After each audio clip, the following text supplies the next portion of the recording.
Здравствуйте! В эфире «Настоящее время» и студия в Вашингтоне. С вами Юлия Аппел. Сегодня в программе: скачки на валютном рынке в России. Главная причина – падение цен на нефть. Грузия становится все более популярной страной любителей качественного и недорогого отдыха. Что подарить президенту на день рождения? Мы начинаем с новостей из Праги. Сергей? Спасибо, Юлия. События дня в настоящем времени из Праги. Я Сергей Дорофеев. Здравствуйте. Кошельки россиян и белорусов продолжают становиться тоньше. Российский рубль не выдерживает падения цен на нефть и летит следом. Связка нефть, курс валюты традиционная для сырьевой экономики. От российского не отстает и рубль белорусский. Стоимость нефти марки Brent впервые с января падает ниже психологической отметки в $50 за баррель. Причина – обострившиеся опасения переизбытка сырья. Добыча нефти странами ОПЕК в июле достигает максимального уровня за последние годы, и объем этот может только увеличиться, если Иран, с которого решено снять санкции, добычу нарастит. За скачками на валютном рынке следит корреспондент программы «Настоящее время» в Москве Беата Бубенец. Август в России начался со скачков на валютном рынке. За 3 последних торговых дня курсы валют в России подскочили на 6-7%. В понедельник курс доллара перевалил за 63 рубля, а евро приблизился к 70. Такие показатели последний раз были в марте. Однако уже во вторник рубль несколько стабилизировался, и вновь цена за доллар опустилась ниже 63 рублей. Покупка 62 с чем-то, продажа 64 с чем-то. Меняется очень часто, поэтому точно курс назвать невозможно. Главной причиной повышения доллара финансовые аналитики традиционно считают падение цен на нефть, которое началось в третьей декаде июля и сейчас достигло психологической отметки ниже $50 за баррель. Эксперты связывают падение цен на российскую нефть с ожиданиями быстрого наращивания объемов добычи иранской нефти, а также с ослаблением китайской экономики. Центральный банк сдерживать курс рубля в той части, которая приходится исключительно на цены на нефть, не будет. Он может вмешаться скорее в какой-то исключительной ситуации, когда к фактору падающих цен на нефть добавятся некие другие. Условно, какая-то паника на валютном рынке или что-то еще, или какой-то дополнительный фактор, вдруг возникший, геополитический или что-то в этом роде. В противном случае, скорее всего, Центральный банк будет занимать, по крайней мере, очень осторожную позицию. По словам аналитиков, такие факторы, как внешняя политика России, в частности, ухудшение отношений с остальным миром в связи с украинскими событиями, также играют важную роль для позиции рубля на мировом рынке. И долгосрочные перспективы, по мнению экспертов, неутешительны. Впрочем, россияне, привыкшие к постоянным скачкам на валютном рынке, в панику не впадают и расставаться с рублями не спешат. Беата Бубенец из Москвы специально для «Настоящего времени». ОБСЕ получает неожиданное подтверждение присутствия российских военных десантников на Донбассе. Наблюдатели обнаруживают военных людей без знаков отличия. Подробности сегодня нам удается узнать у пресс-секретаря миссии ОБСЕ в зоне боевых действий Майкла Батюркева.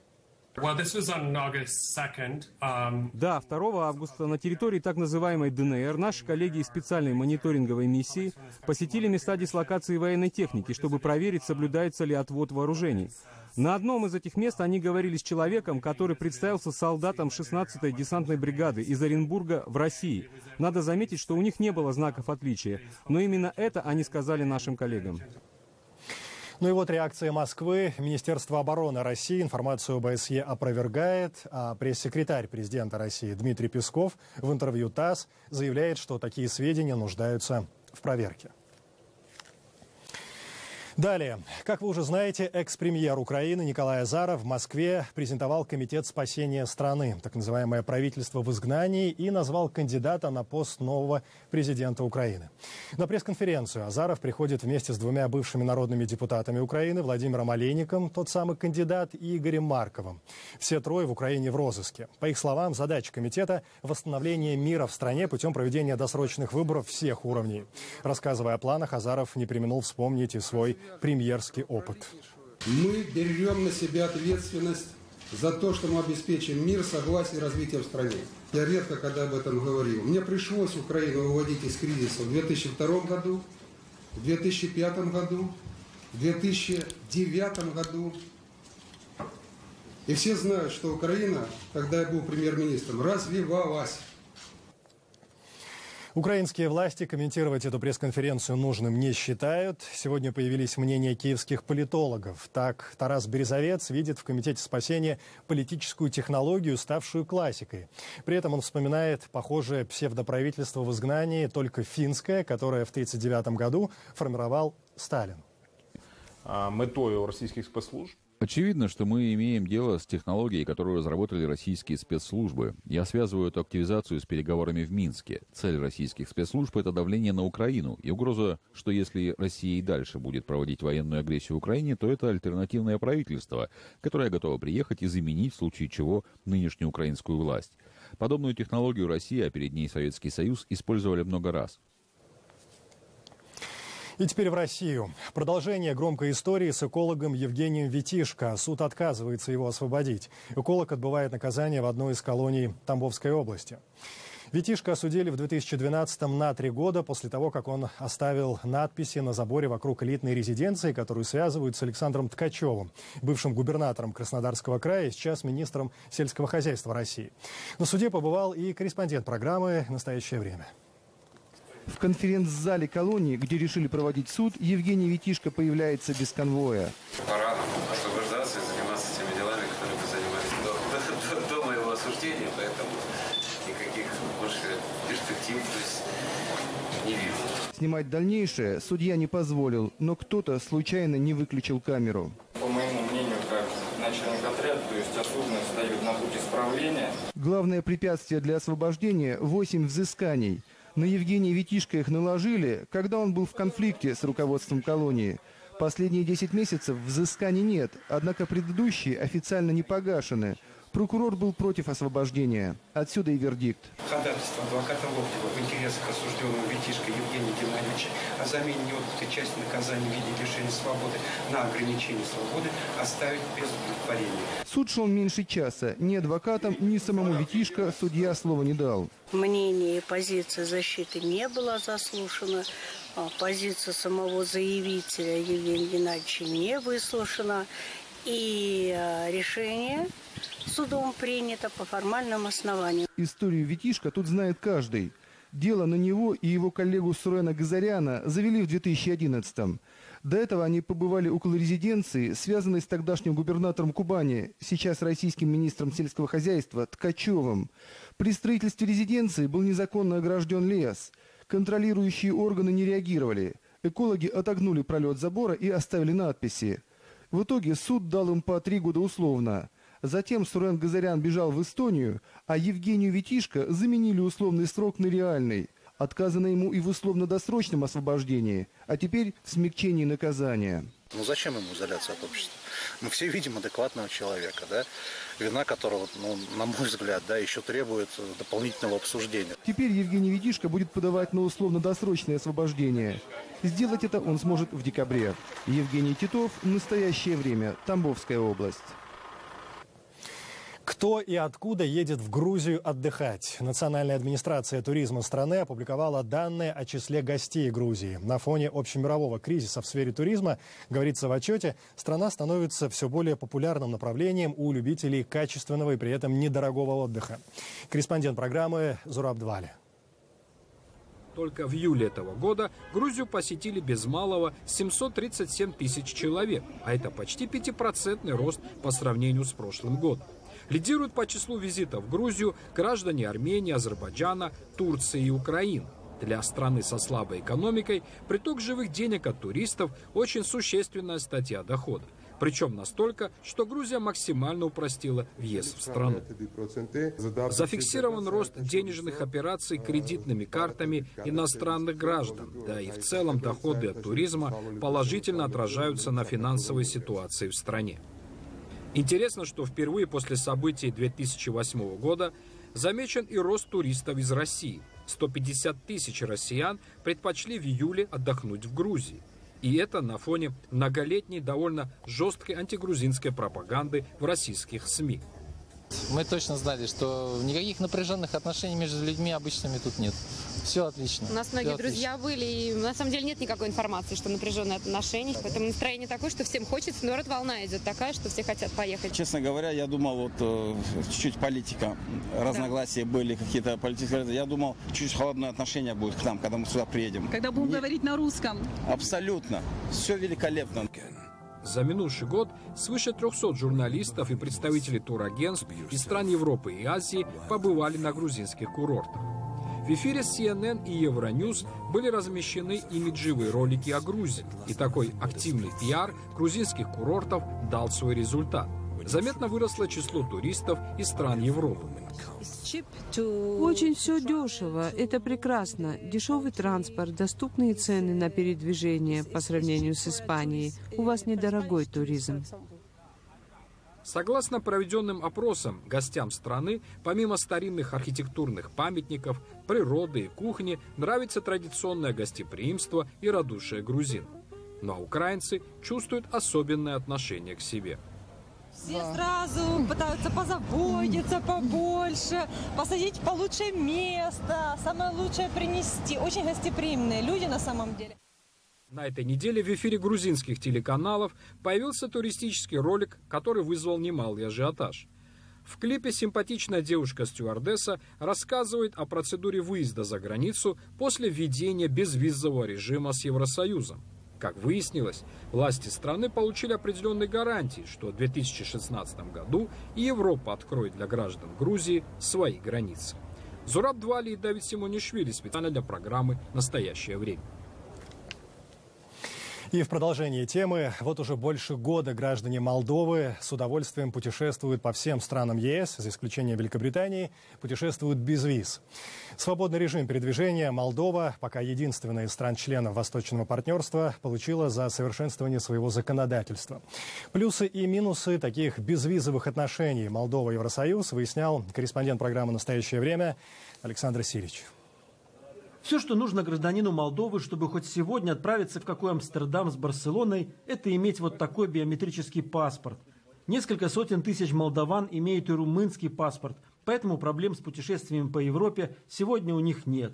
А сделали, оказывается, молдавские власти для этого не так уж и мало. Достигли, как отмечают сегодня в Брюсселе, видимого прогресса в осуществлении значительных реформ в области верховенства права, борьбы с организованной преступностью, коррупцией и незаконной миграцией, а также в сфере усовершенствования административного управления пограничным контролем и безопасности документов. А ездить в страны ЕС, как подчеркивают местные законодатели, можно не только с туристическими целями. В Европе можно, например, находить партнеров для бизнеса, потому что развитие малого бизнеса и среднего бизнеса – это есть основа для развития экономики. А вот сами покидатели Родины от безвизового режима на седьмом небе от счастья. Это прекрасно. Больше нечего сказать. Свобода. Когда каждый вправе ездить куда у него есть необходимость или желание. Я считаю, что хорошо. И все-таки ограничения в безвизовом режиме Молдова-ЕС существуют. Основные из них – срок пребывания на территории Евросоюза не более 90 дней в течение 6 месяцев. Необходимо иметь подтверждение о материальной состоятельности. И безвизовый режим не предоставляет официального права на трудовую деятельность. Ключевое слово, которое чаще всего можно услышать сегодня от граждан этой страны, беспрепятственно путешествующих по Европе, это слово «свобода». И хотя, как сказал очень давно немецкий канцлер Отто Бисмарк, свобода – это роскошь, которую не каждый может себе позволить, сегодня роскошь свободы путешествий могут позволить себе все. Все, кто имеет биометрический паспорт. Александр Сирич, «Настоящее время», Молдова. И пришло время передавать слово в Вашингтон. Коллеги расскажут о готовящемся визите американских конгрессменов в Украину. Юлия, пожалуйста. Спасибо, Сергей. В четверг делегация законодателей демократов отправится в поездку в Украину и в Италию.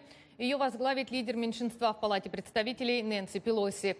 В Киеве члены Конгресса встретятся с лидерами украинского правительства. Цитата Пелоси: «Мы подтверждаем нашу поддержку усилий Украины по восстановлению стабильности в регионе и поддерживаем украинский народ в его стремлении к необходимым политическим и экономическим реформам». Конец цитаты.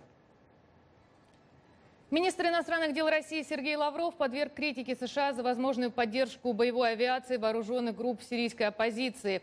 После окончания встречи в Катаре с госсекретарем США Джоном Керри и главой МИДа Саудовской Аравии Лавров назвал эти меры контрпродуктивными, поскольку эти группы, цитата, будут находиться под защитой авиации США, и эта авиация для защиты этих отрядов будет уполномочена наносить удары по любым силам, которые могут рассматриваться как препятствие для деятельности вот этой вооруженной группы. Лавров добавил, что проинформировал Джона Керри об озабоченности Москвы этими планами. На этой неделе президент Обама планирует выступить с важной речью о соглашении по иранской ядерной программе. Как сообщил пресс-секретарь Белого дома Джош Эрнест, Обама изложит аргументы, которые являются решающими для заключения сделки. По словам Эрнеста, президент считает, что Конгресс должен поддержать международные дипломатические усилия, направленные на недопущение создания Ираном ядерного оружия. Между тем, сегодня Бараку Обаме исполняется 54 года. Свой день рождения 7-й раз подряд он отметит на посту президента Соединенных Штатов. В США президент создает огромные полномочия, однако и налагает множество ограничений, в том числе и связанных с тем, каким образом человек отмечает свой день рождения, кого приглашает на этот праздник и какие подарки может принимать. О подарках президента мы поговорим с журналистом русской службы «Голос Америки» Александром Григорьевым. Саша, добро пожаловать. Ну и вопрос, существуют ли какие-то законы или правила, которые регулируют, что можно дарить президентам, что нельзя дарить президентам? Существуют законы, потому что изначально, когда США получили независимость, коррупция британских чиновников была притчей во языцах. Поэтому представители высшей власти США, первые президенты страны, не соглашались принимать дорогие подарки или платили за них. Например, Томасу Джефферсону подарили большой сыр, и он заплатил за него $200. Это вот такая вот практика. Потом появились законы. Здесь у президента намного больше возможностей по сравнению с другими федеральными чиновниками. Чиновники не имеют права принимать подарки стоимостью более $20 или, подарки, которые могут быть расценены как возможность получить их какой-то, использовать их возможности для приобретения каких-то благ. Понятно, о чем идет речь. Президент может принимать все любые возможные подарки от американских граждан, иностранных граждан, иностранных правительств и так далее, потому что он занимает особый пост. Другое дело, что подарки стоимостью выше $350 он обязан декларировать. И каждый год, 15 мая, Белый дом публикует официальный список подарков, полученных президентом стоимостью выше $350. Ну и вот что происходит с этими подарками, которые президенты получают? Подарков очень много, их буквально сотни тысяч. И поэтому есть два способа использования. Первое – это президентские библиотеки. Большинство президентов современных основывают свои библиотеки, исследовательские центры, куда эти подарки складируются и составляют часть экспозиции. Там есть огромное количество произведений искусства реальных. Например, в президентской библиотеке Рейгана показывают десятки сёдел, которые ему дарили, потому что он любил верховую езду. Ему дарили бляхи на ремни, потому что он тоже любил этот объект одежды. Второе – это национальные архивы. Национальные архивы США используют эти подарки, некоторые из этих подарков, для образовательных целей, потому что некоторые произведения искусства, картины, кисти великих художников, что-нибудь в этом роде. И третье – в Белом доме существует специальный отдел, который занимается подарками. И в том числе он вынужден иногда сталкиваться с подарками необычными. Например, Клинтону подарили как-то на день рождения 200 килограмм отборной аргентинской баранины, и это возникла проблема. Съел ли он ее? Он ее не съел. Поэтому процедура достаточно сложная и хорошо прописана, и тем не менее интересная. Окей, большое спасибо, Саша. Александр Григорьев, журналист русской службы «Голоса Америки». И продолжая президентскую тему, в предвыборную гонку официально вступил еще один кандидат-республиканец, рассказывает Александр Зимуха.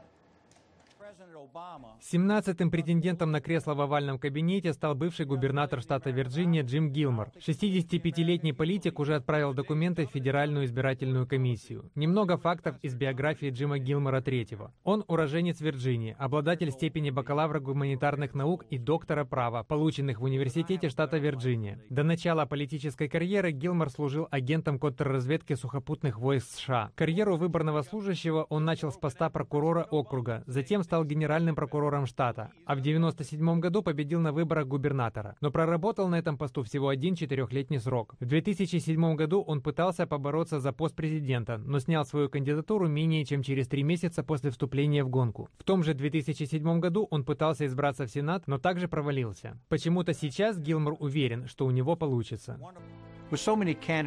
Со столь большим количеством кандидатов возникает вопрос, почему я вступаю в гонку. Честный вопрос, прямой ответ. Я выдвигаю свою кандидатуру, потому что нынешняя власть в Вашингтоне ведет Америку к кризису, и я могу это предотвратить. Как главнокомандующий я изменю курс, который реализуется последние 7 лет. Восстановлю нашу экономику, нашу армию и наши позиции в мире. Сейчас в президентской гонке уже участвует 22 кандидата, 17 от республиканцев и 5 от демократов. Но и это еще не предел. Вице-президент США Джо Байден, по разным сообщениям, тоже планирует баллотироваться. В этом случае Байден станет серьезным соперником наиболее популярного кандидата Демократической партии Хиллари Клинтон. Согласно последнему опросу, 58% американцев считают, что Байден заслуживает доверия. Аналогичного мнения о Клинтон придерживаются 37% респондентов. Жители Нью-Йорка не на шутку встревожены. Более 70 человек заразились и 4 уже скончались от болезни легионеров. По данным Федерального центра по контролю и профилактике заболеваний, от этого респираторного заболевания умирает от 5 до 30% заразившихся пациентов. Департамент здравоохранения Нью-Йорка принимает срочные меры, чтобы остановить распространение этой смертельной инфекции. Подробности в материале Вадима Оленичева. Болезнь легионеров, бактериальная инфекция, известная также как легионеллез или питтсбургская пневмония, как правило, распространяется через водяные пары. Они образуются, например, в душевых комнатах, у фонтанов или в тех местах, где активно работают кондиционеры воздуха. Воду из-под крана можно пить безбоязненно, потому что болезнь легионеров так не передается. Однако, если вы работаете в закрытом кондиционированном помещении и вдруг начинаете себя плохо чувствовать, надо сразу обратить на это внимание. Почти все случаи заражения в Нью-Йорке зафиксированы в районе Южный Бронкс. Прошлая вспышка легионеллеза в городе в декабре минувшего года также была отмечена в Бронксе. Но тогда число случаев заражения составило только 12 человек. Особую тревогу населения и властей вызывает тот факт, что все случаи произошли менее чем за месяц. Многие люди часто не придают значения тому, что у них неделями не проходит то или иное недомогание. Однако промедление в таких случаях может закончиться трагически. Я сперва все откладывал визит к врачу. Но, как оказалось, если бы я подождал еще сутки, то меня бы уже не было в живых. Заболевание обычно проходит тяжело и сопровождается общей интоксикацией, поражением легких, органов пищеварения и центральной нервной системы. В таких случаях больному требуется длительный интенсивный курс лечения. Но это не значит, что люди должны впадать в панику и избегать контактов друг с другом. Большинству жителей Нью-Йорка не грозит риск заражения. Болезнь легионеров не передается от человека к человеку. В группу риска входят в основном пожилые люди, а также те, у кого проявляются такие симптомы, как кашель, озноб, высокая температура, головная и мышечная боль. Во всех этих случаях мы рекомендуем обратиться к врачу, что позволит вовремя распознать и вылечить болезнь. На сегодняшний день санитарно-эпидемическая служба Нью-Йорка обследовала в Бронксе 22 жилых здания. В 5 из них, где было выявлено наличие питтсбургской пневмонии, проведена полномасштабная дезинфекция. Но это не значит, что с болезнью легионеров будет полностью покончено. По статистике, ежегодно в США ею заражаются от 8 до 18 тысяч человек. Вадим Оленичев, Андрей Дегтярев. Настоящее время. Вашингтон. Хотели бы вы, чтобы женщины отказались от джинсов и пуховиков и вновь нарядились в шелка? Если многие из нас не могут ответить на этот вопрос однозначно, то модельер Алена Исакова убеждена, что лишь таким образом женщины могут быть по-настоящему красивыми. Подробности в репортаже Ануша Витисян. Платье – это мой язык. Это я таким образом выражаю то, что внутри меня. Алена Исакова создала 1000 платьев. С помощью шелков, лионского шифона, гофре и бисера она передает свой внутренний мир. Этот мир настолько сейчас, столько зла, столько ненависти, но это все как плесень. Это все неправда, это все не наше. На самом деле внутри каждого сердца живет вот это. Потому что каждый человек чувствует красоту, и каждый человек понимает, что красота – это жизнь. Алена Исакова начала мечтать о высокой моде в 1991-м. В стране тогда закрывались ателье. Из-за отсутствия сырья не работали ткацкие фабрики. А она создала фирму «Рай». Вместе с командой портных, вышивальщиц и конструкторов они творили изысканные наряды. Коллекцию Алены показали в эфире известной программы «Взгляд». В 90-е годы это просто стало реально. То есть пришла свобода и исполнять свои мечты. У нас не было вообще денег. У нас было $300, которые мы заняли в банке, и эти $300 нужны были на регистрацию предприятия. Вот так мы начали с нуля.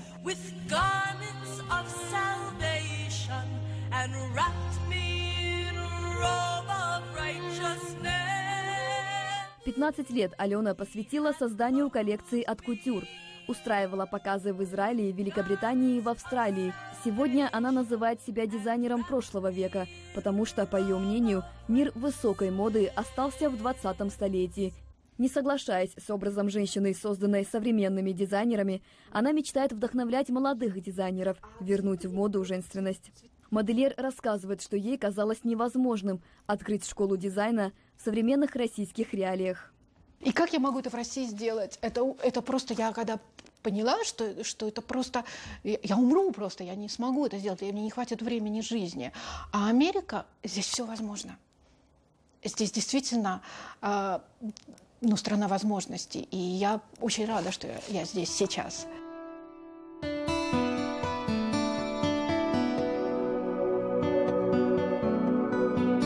Здесь Алена устраивала показы, была приглашена на завтрак с президентом и уже преподает американским студентам дизайн одежды. В США, рассказывает Алена, она почувствовала себя на 20 лет моложе. Это мое новое увлечение. Я на самом деле всегда мечтала абстрактной живописью заняться. Новая жизнь, новая страна, новые увлечения, новые возможности и прежнее стремление к красоте. Ануша Витисян, Анатолий Кошенко. Настоящее время. Все люди как книги, и мы их читаем. Кого-то за месяц, кого-то за 2.